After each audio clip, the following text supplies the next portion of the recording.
అదే RTV app వార్తల్ని క్షణాల్లో చదివే అవకాశం ఉంటుంది. ఒక న్యూస్ పేపర్, ఒక టెలివిజన్ ఛానల్ మీ చేతుల్లో ఎప్పుడూ ఉంటాయి. Digital media, premier league, cricket tournament, అన్ని డిజిటల్ ఛానల్స్. ఇవాళ రేపు మన డిజిటల్ ఛానల్స్, శాటిలైట్ ఛానల్స్ అంత పవర్ఫుల్ అయిపోయినాయి, అంత పెనట్రేషన్ వాటికి కూడా ఉంది. ఈ అన్ని ఛానల్స్ని కూడా ఒక ప్లాట్ఫామ్ మీద తీసుకొచ్చి ఈవీ స్పోర్ట్స్ ఎంటర్టైన్మెంట్ వినయ్ గారు ఆర్గనైజ్ చేస్తున్న ఈ డిజిటల్ మీడియా ప్రీమియర్ లీగ్కి నేను ఆల్ ది బెస్ట్ చెప్తా ఉన్నాను. స్పోర్ట్స్ అన్నది ఏ అకాడమిక్స్ కూడా నేర్పనివి కూడా స్పోర్ట్స్ మనిషికి చాలా నేర్పుతాయి.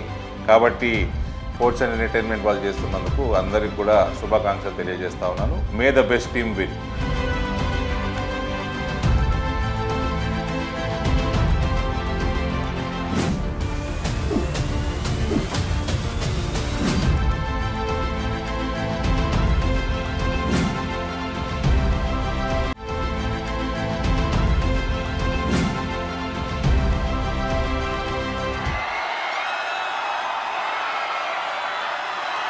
మరిన్ని వీడియోస్ కోసం ఛానల్ ని సబ్స్క్రైబ్ చేయండి. లేటెస్ట్ అప్డేట్స్ కోసం వాట్సాప్ ఛానల్ ని ఫాలో అవ్వండి. అండ్ లింక్ డిస్క్రిప్షన్ లో ఉంది.